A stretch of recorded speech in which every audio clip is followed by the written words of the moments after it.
What's up, everybody, and welcome to Worship Fuel. My name is Matt McCoy. I'm the founder of loopcommunity.com and the host of the Worship Fuel show. And today I have a very special guest. I've got Corbin Phillips from Thrive Worship.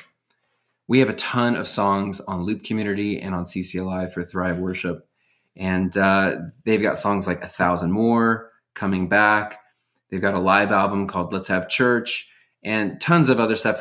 Some new music that recently dropped that we're going to talk about. I'm really excited about this conversation with Corbin. So let's go ahead and bring in Corbin Phillips from Thrive Worship. Looking for affordable, high-quality resources for your church? Check out the app lineup from Worship Tools.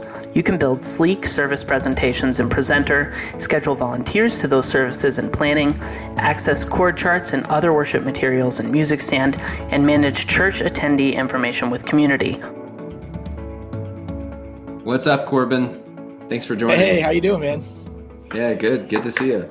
So Good. Give us an introduction on just so you told me in the setup here that you're in California. Let's go back to leading worship. Like, when did you start leading worship? How did that begin? Yeah, man, it's been a journey. It's been a long, season to get here. So I am what I call a little bit of a church rat at our church. I've been there since I was 8 years old and just integrated in every aspect of the ministry since I was a kid. And I started serving with the production team actually when I was 13, 14 years old in high school.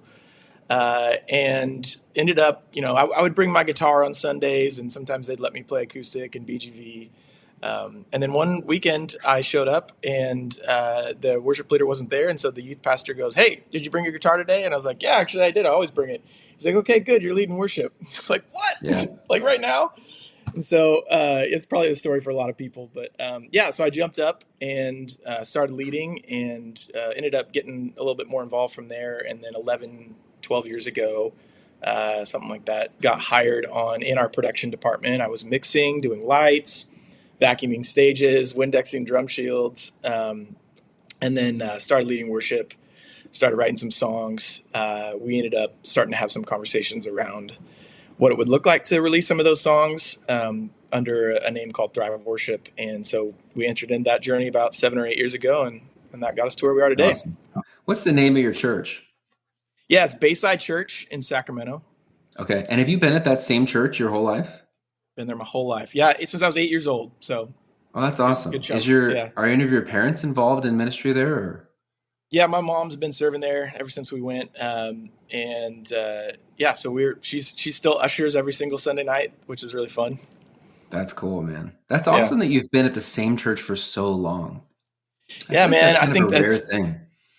It's funny. I hear that a lot, and for me, I didn't know any different. Like, I'm just like, oh man, I thought everyone just kind of stayed at the church, but I understand why people hop around and do what they do. But I love our church, man. It's been awesome to be there. I've seen every season of it. I'm excited for the next season of it. Yeah, that is amazing. Well done for sticking it out at one church. Thanks. But guys, I think you really do start seeing the fruit too by staying longer. There's people who know you've probably since you were 8 years old. Like, they know you so well, and you know them. I mean, you have real community there, which is pretty amazing. I think people don't stay at churches long enough to actually establish that community. One of my favorite things is I run into somebody who attends the church. They've been attending for 20 years, and I'm just walking around the courtyard, and they go, "Oh man, it's so cool! You're doing so great! Like, I remember when you were a kid, just serving around the church." It's like, oh, that's really crazy that I've been here this long. Yeah. That's awesome, man. So Thrive Worship released an album this summer. Yeah. Praises and Prayers. Tell us about it.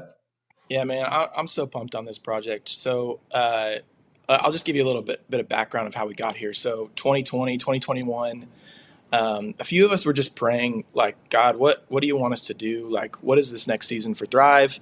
Even in our lives, like our families, we were just praying, like, God, what do you have for us?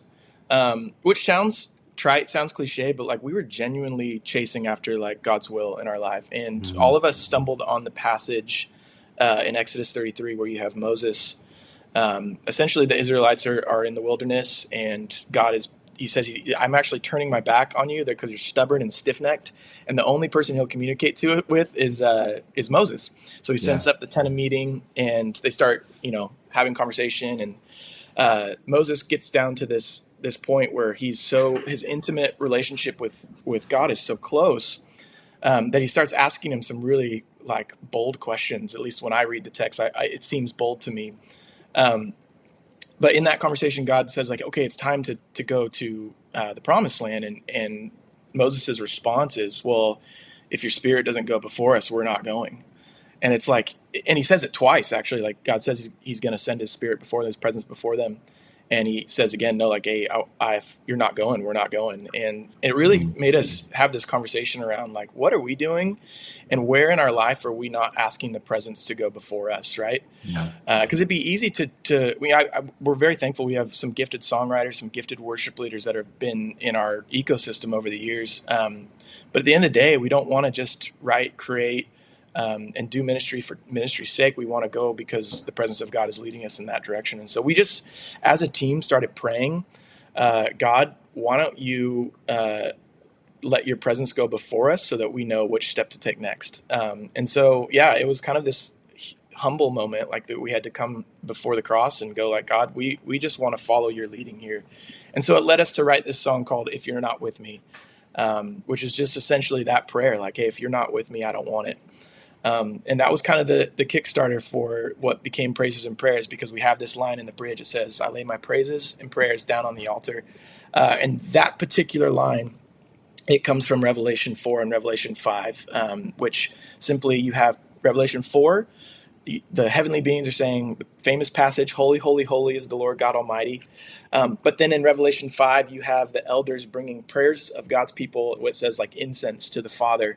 And it just really struck a chord with us that God is actually with us in those praise moments and in the moments where we're desperately crying out for him in prayer. And so we just felt, in light of those things, that we felt like God was speaking, that we needed to write songs for that. And so we did. That's awesome, man. So that is out, right? That's out right now. Yep. That's totally out. That's amazing. All right. I get it everywhere. We got the tracks, I'm sure, at Loop Community and charts at CCLI. You guys also just released Hark, your own version of Hark the Herald is Sing, because 'tis the season. It's Christmas coming up. So why did you guys decide to release Christmas music? Is this the first time, by the way, that you guys have done that? It's not the first time, although it kind of feels like it, because we've got one or two under our belt before this. I think it was just last year. But man, our church does Christmas so big. It's like, it's crazy. Honestly, it's chaos. We have anywhere from 12 to 18 services every year. Yeah. Thousands of people come. My favorite thing is last year we had, a ton of people came, but we had a record-setting 890 something salvations, which was just unbelievable. But really, what we've kind of set out to do, our founding pastor is a guy named Ray Johnston. He had this phrase that he used for years, that we're a church for people who don't like church, and Christmas exemplifies that for us. We set up a service where anybody can come. I have good friends who they own businesses, and they will invite their entire staff. So it's cool. It's like almost a little bit of an outreach in addition to what you would see in a traditional candlelight Christmas service. But anyways, my point being, we do it big, and we have a lot of fun. And every year we come up with what's the new creative Christmas arrangement that we can use. And it's crazy. Like even before we started releasing them, I would get around November 1st, I'd get about 500 to 1,000 emails within the Christmas season going like, I saw this on YouTube. You guys did this Christmas arrangement back then. Like, can we get the stems for that? We want to play it in our church. It was like, that's crazy that people are wanting to play what we do in church. But anyways, so we just decided, why don't we just put these out? Maybe there's something that this can be a resource for the church. Our whole heart, like honestly, one of the biggest things, my team almost gets annoyed with me because I say it all the time, but we just want to encourage and equip worshipers. And partly the way we do that is encouraging and equipping worship leaders whenever we can, because it's a community, right? Like that's what we're here to do, is to build each other up. And so anyways, we released some Christmas music because we said there's a lot of people that would benefit from this that have been asking for it. So why not give it to them? Yeah, that's awesome. And that is so helpful, because every church in the United States is looking for some sort of Christmas special or some song, something to do fresh that's new. And honestly, any resources that worship leaders like you guys can share is so helpful for churches who, a lot of churches too have like volunteer worship leaders who don't have the time to be like coming up with some sort of creative, huge new arrangement that's totally brand new. And so they have to be able to get a resource from someone who maybe is, this is what they do week in, week out. So Yeah. thanks for doing that, man. That's awesome. Oh man, we love it. It's so fun to be able to do Yeah. it and share it, and we're pumped. Yeah, it makes a big difference. So how can worship leaders during this Christmas season make sure that they're selecting songs that are both meaningful and worshipful? Because I know that you've got the people in your church who are like, okay, we've got to sing Silent Night, or they have very specific worship songs. Got to sing Little Drummer Boy, or you got to sing these songs. But then how do you do it in a way where it really helps everybody without like actually really taking away from the worship time? How do you actually combine the two? Man, that's such a good question. And honestly, something that we've even had as an internal conversation with our teams. We actually had this phrase we said for a while that we believe that all Christmas songs are worship songs and vice versa. Because really, there should be no difference. Like, sure, we might not sing Joy to the World on Sunday morning in the middle of January or June or whatever. But but the reality is it is a worship song. And so we've just tried to frame the way that we look at our Christmas services the same way that we would look at a weekend service in the middle of summer. Obviously, I told you before, we go a little bit more outreach on what we're doing with Christmas. So we change a few things, but the heart of what we do is truthfully to lead people into worship and ultimately to get people to commit their lives to Christ. And so we always have a worship song or two in our set in addition to the Christmas carols. It's funny. Last year we tried something really different, and it's one of the songs that's on this project.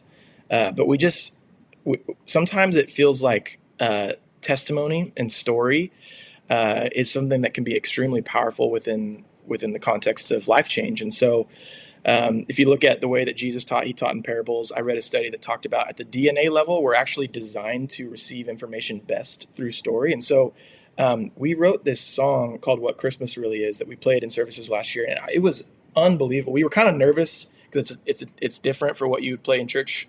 But the impact that happened from it, it's a song that's all about the legacy of faith and the ripple effect of when someone chooses to follow Christ and they pass that on to their children and those children. So, but yeah, man, I think like for us, like we just have this goal of we want to see people meet Christ. And we get a really unique opportunity at Christmas to do that and to let them enter into the presence of God. And I honestly, that's all you have to do. The presence of God is so attractive. It's so captivating. And honestly, we're just doing our best to get out of the way and let him work in those services. So are you a worship leader at the church like every week? Do you lead every Sunday? Yep. Do you enjoy, because some worship leaders love Christmas season and some worship leaders are like, oh no, I'm totally dreading this. The songs are more complicated.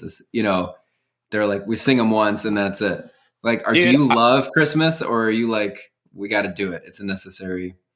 So I can't remember who it was. Somebody just asked me to write an article on burnout at Christmas, just because I think, with how much we do and how long the Christmas season is, I thought they thought maybe it'd be interesting for me to speak into. And so I said, for me, actually, just being really honest, I had many years where Christmas was a sour taste in my mouth. And truthfully, getting to the end of the year, like I would get to Christmas Eve and go, thank God that's over. Like rather than going, how cool that was.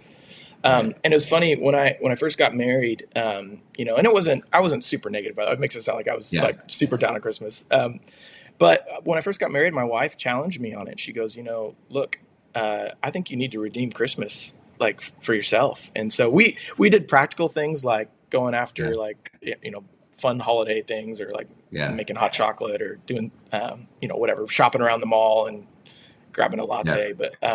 But then it was like, hey, what about the perspective that you have towards what's happening at church? And so it led me to this conversation of shifting that.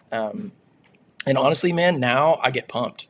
Like I would say over the last 5-6 years of my life, I just get so excited because now my paradigm is looking at the people at the end of the service who raise their hand and go, I'm going to follow Christ.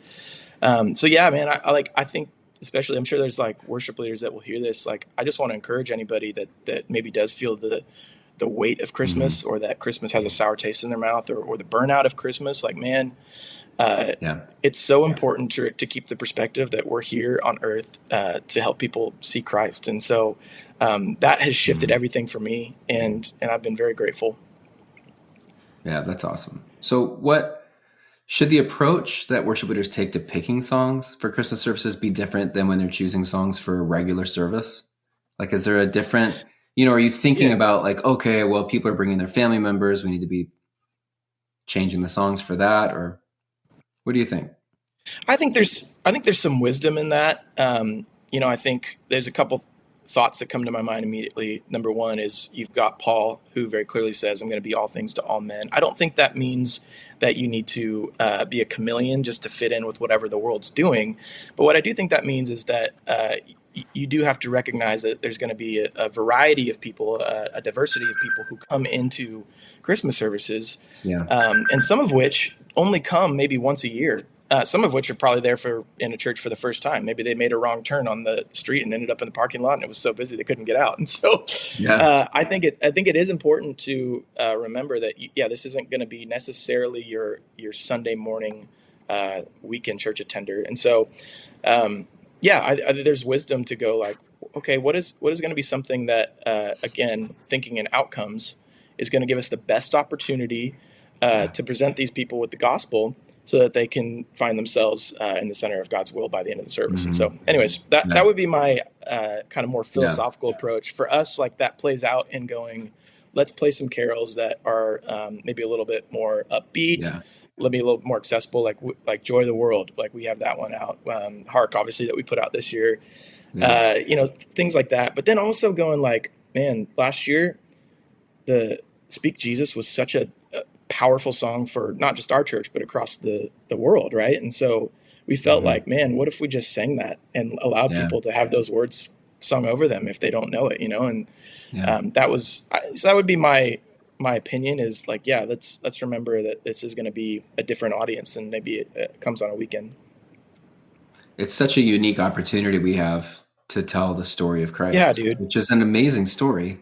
And to tell the story about his birth. And I mean, this is the month to do it. And so I think if we look at it from that perspective, we're like, hey, this is the chance, typically, it's something that we probably should be talking about all year long, but this 100%. Is like the month where you can like really zero in on it. And it's awesome. It's a great opportunity. So what's your favorite Christmas song to lead? Oh, that's a really good question. It's funny. So somewhere along the line, within the years of us doing Christmas, I ended up being the one that sings Silent Night at the end of the service, which is the lights are off stage. Like there's nobody looking at you. We're just literally the pastors are out on the stage out in the audience and they're got the candles up and we're celebrating people who just got married or just had a kid this year or just raised their kid to become a Christian. And so, but then we do a thing where it's actually really cool. He pulls his light down. He says, everybody cover your candle. And he goes, this is what the world looks like when the light of Christ doesn't shine, when believers aren't sharing the gospel. And it can feel cold, it feel dark, it's depressing. But the opposite happens when Christians do shine their light. Watch the atmosphere shift on the count of three. And he goes, 1, 2, 3, lift up your candle. And it originally was very stressful for me because they'd go 1, 2, 3, and they'd be like, all right, you got to sing Silent Night as soon as we say 3. But we're on click and we're trying to find the next available downbeat to come in. And so I missed it for a few years. And so it became really stressful. But then I ended up doing it every year and kind of got a groove of it. And now it's to the point where everyone's like, well, now Corbin's going to sing Silent Night. And it's become like absolutely my favorite because it's just, you get to kind of just start the chorus and everybody sings with you. You don't really have to. Yeah, they go for it. Yeah, man, it's awesome. So yeah, it's fun. One of my like major worship fail moments was I destroyed someone's Christmas Eve service by I was leading worship and I was supposed to lead Silent Night at the very end with the candlelight. Yep. They all had their candles burning and the piano player starts playing like the opening, notes of it. And I could not hear the key of the song for some reason. Oh no. And so I started singing it and in the totally wrong key. And it was pretty obvious that it was the wrong key. So then I was like looking at the piano player and then I was like, okay, let's start it again. Yeah. So again, they gave me the note and I could not hear it again. And I'm like, oh my gosh. So I start singing and it's the wrong key again, literally not once, but twice. Twice? Oh And my everybody's goodness. standing there with like a burning candle looking at me like, you have just ruined our Christmas Eve service. Oh my gosh. The was person that came for the first time, they're never coming back. Yeah. It Oh, was that's so funny, bro. horrific, man.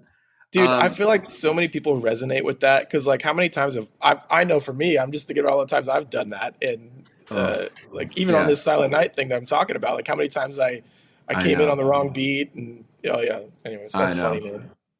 So, is there anything you want to just share with worship leaders, just in one final like sending? Anything that like has just been on your heart recently for what you're seeing in church or what you're seeing in the worship leader world? Anything you want to like just kind of impart to worship leaders? Wow. Man, I'll tell you, maybe even just going back to what we were talking about at the beginning, just fostering stories of faithfulness in your church. And one particular piece that I might give as some advice on that was given to me through a book I read called The Tale of Three Kings. I've read that. It's a great book. Dude, it's such a good book. And I think for people that are creative, people who are driven, people who have the gift of leadership, who are pastoral, there is a natural instinct that we all have to want to move forward quickly and to take new ground quickly. But I would say that I think I don't feel like I'm old, but I'm in my mid-30s now, and I got a few kids, and I think I'm very appreciative of the times that God didn't allow me to run when I wanted to.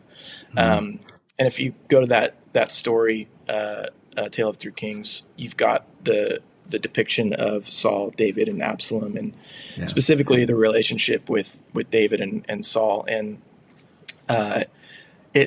a line that struck me is that David would have become Saul had Saul not been beaten out of him. I think it's really important to embrace pruning seasons rather than to run from them or try to fight them. Because the scripture says, John 15 says that he prunes the fruit that is bearing fruit. He prunes the branches that are bearing fruit because he wants them to bear more fruit. And so sometimes I know this is true with my life. I look back on the things that God's allowed me to do, and it's so humbling, and I can't believe it. But I think about if he would have allowed me to do some of the things that I did even 10 years ago, I don't think I could have carried the weight. Because he had to take me through pruning processes. He had to build up that endurance. He had to build up my faith and my strength. And I feel him doing that even as we're speaking right now. Like we're in seasons where God is going to prune us, and he's going to take us what feels like a step backwards so that we might go 3 steps forward. And so it's a little bit of a long-winded answer, but I just want to encourage anybody that's hearing that right now that feels stuck or feels like they're going backwards. Like maybe you just need to embrace what God is actually doing to build some new fruit in you. We had a pastor actually this weekend that shared, I thought it was so brilliant. They're talking about their kids, and they were planting a garden, and they planted like cauliflower and broccoli and like vegetables like that. And the kids were like, "Oh, can't we plant anything that's like good?" And she's like, the thing that caught her about it was like, well, what in our lives are we like saying, God, like, why are you planting these things? I don't want these things. Like, these are not good. These are not delicious, like, but maybe those are the things we need to embrace. Maybe those are the things that God's asking you to embrace right now, because he wants to build those foundational things that are going to make you the healthiest leader and the healthiest worship pastor that you possibly can be. So that's my encouragement. That's a good word, man. Thanks for joining us today. It was great meeting you, and appreciate your heart. Man. Thanks for what you're doing just to resource worship leaders and churches. It's awesome. Dude, thank you. Same to you, man. You guys are crushing it. It's absolutely amazing that we get to partner with you. So thank you. Thanks, man. Yep. Blessings. Merry Christmas. Merry Christmas. Yeah.